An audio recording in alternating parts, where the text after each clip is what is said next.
What's going on, y'all? Today we got Charles Barkley.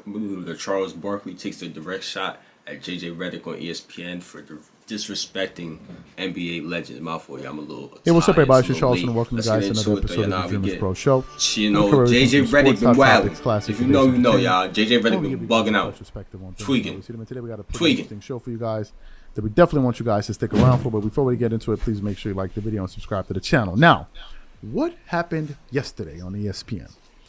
On ESPN First Take, they brought in the most outspoken man in all of sports in one Charles Barkley. They brought him there for, I believe, a full half hour or 20 plus minutes. And when they were on there, Stephen A. Smith was asking him a litany of questions. They were talking about various things like load management, who's the face of the NBA, who his picks in the East, who's his picks in the West, all of these different things. But then it got to a part where they were talking about load management and players' contracts and guys not playing today. And Charles Barkley, who seems to follow the media closely, decided to take a direct shot at Stephen A. Smith's colleague in J.J. Redick for his disrespectful comments to Bob Cousy and players in the past. So for those of you who missed exactly what Charles Barkley had to say, take a listen to what he had to say here, and then we're going to come back and react to his comments. Take a listen to that. Because I challenge you on this. I get your point, and you're right for the most part. What I would say to you is this. I think what's changed is when a player goes to the negotiating table and you looking for $200, $300 million deals, you saying I'm that dude. I'm that dude that can take you there. This is why I deserve this money. And so as a result of that, people are going to look at that and say, okay, if this is the investment that we need to make in you in order to get you to wear this uniform, there's a stipulation that comes with that, which I think is fair in that regard. When you go into the negotiating table and you say you're the man. Well, first of all, that's not even fair because we're paying bombs today, Stephen A., and you know it. Yeah, you got me there. Listen, you got me there. Hey, and I don't want to offend anybody, but we're paying janitors. We're paying plumbers. we're just giving $200 or $300 million out like candy, man. I mean, you know, and listen, and I'm not mad. I'm not mad. You get what you deserve, whatever they pay you. I just hope you appreciate that. You know what? I'm the luckiest dude in the world. I was born at the right time. No. But man, it has nothing to do with the money anymore. We're paying everybody in the NBA. That's fair. So you heard what he had to say when he said we're playing a lot of plumbers and all of that stuff, right? And Stephen A. Smith started laughing. Now, some of you may be wondering, but what made that so funny? It wasn't so funny.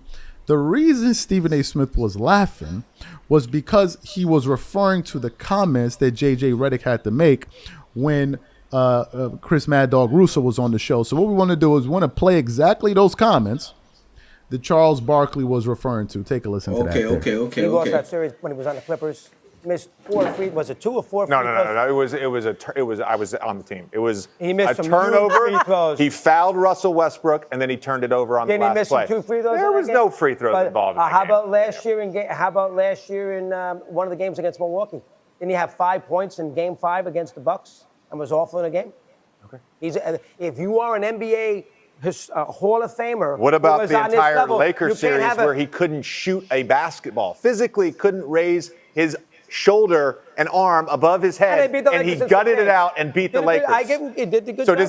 Does he get credit for that? We are putting him on this level of the all-time greats. When you put him on the level of the all-time greats, you can't have these kind of games. Is he an all-time great, JJ? You can't put. He's absolutely an all-time point guard. He's an all-time great point guard. Without if question. he wins a championship, he's in the conversation for the greatest point guard ever. I'm not saying he's the great. No, he's not. Greatest point guard. He's not Bob Cousy. He's not Bob Cousy. Bob Cousy couldn't dribble with his left hand. Bob Cousy changed the game. Chris Paul didn't change the game. Bob Cousy won championships when there were 8 teams in the NBA and you had to win 2 playoff series. Guys, let's celebrate Bob Cousy in his era, but you can't compare pre-1980 with yes, you can. With the modern NBA. No, you cannot. No, you cannot. Well, how about Weston Oscar? Can you compare Cousy with Weston Oscar? The great players could play in any era. There's no doubt about that. Cousy was first team All NBA when Weston Oscar were playing. and he was first team All-NBA. That's against West and Oscar. Well, first team All-NBA. You know, has Paul ever been first team All-NBA? did Bob Cousy ever shoot over 40% from the field in his we career? understand that. Did You're he right. overshoot? Did he ever shoot over 40%? Probably 39, 40%. Different kind of game. Not once. It's Not fair. once. That's fair. You also had 29 assists in an NBA game. Oh, well, you know, he was being guarded by plumbers and firemen. You heard what J.J. Redick had to say, right? He called them playing against a bunch of firemen and plumbers. And I thought it was absolutely hilarious. When I heard that yesterday, I laughed so loud when Charles Barkley did that because it was absolutely brilliant. It was absolutely brilliant, and he was 100% on the money. He was 100% on the money, which brings up an interesting point, a point that I never thought of until Charles said it. Basically, what Charles was saying was that we're paying a lot of scrubs out here. Because that's what J.J. Redick was alluding to, basically playing against guys that are not really good. And it begs the question, are a lot of the guys that we see in today's NBA, are they all really that good? Are they all really that good? That's the point Charles Barkley was making, and as somebody who played in the NBA at a high level, regular season MVP winner, top 75 player, faced Michael Jordan in the finals, that caliber player, for him to be able to look at the talent and for him to say that, I thought it was just absolutely pure gold. I thought it was pure comedy. And that is the reason why Stephen A. Smith was laughing. Now, some people, including J.J. Redick supporters, say, oh, that was disrespectful. Then how the hell do you think it came across when you said that? And that's why a lot of these legends are on your you-know-what right now, man. A lot of them are coming for you. And this was somebody I supported when you first came out. We did a show talking about how excited we were to see what you would bring to the network. But then it turned into some, I'm here to defend every single player, disrespect the greats, and that's why cats are coming for you. I heard you cloud chasing. I ain't gonna lie, y'all. I heard J.J. Redick out here cloud chasing, man. He's trying to appeal to the youngins, so he just, you know what I'm saying, go for all the young players. That's what I heard, man. Starting to get, you see, J.J. Redick is getting the energy he's giving. Let me repeat that one more time. You are getting the energy you gave. So if these guys are up here talking like this, it's because of what you've been saying. They didn't just stand up and all of a sudden decide that they want to comment on J.J. Redick.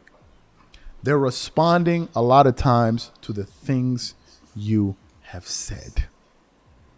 And the irony in all of this is that JJ has had some major heavy hitters in NBA history come at him.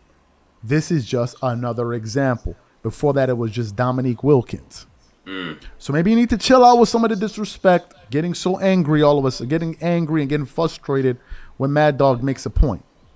Maybe you need to be a little bit slower to jump to the defense of these guys. Because it seems like a lot of the greats are not jiving with what you're saying. Yeah. This is just my take, but hey. JJ, man, you out here wilding, man. I ain't gonna lie. They on his ass. I don't care. I don't really, you know. He disrespecting Larry Bird, disrespecting all the players that came, bro. Come on, it's crazy.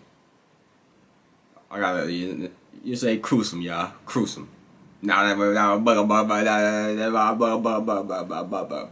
that. I'm bugging out. I ain't mean that. I'm out here. Click on the last reaction. You know what I'm saying? Click on the last reaction. I don't know what I'm talking about. Or I was Chad. GTA, I was Chad.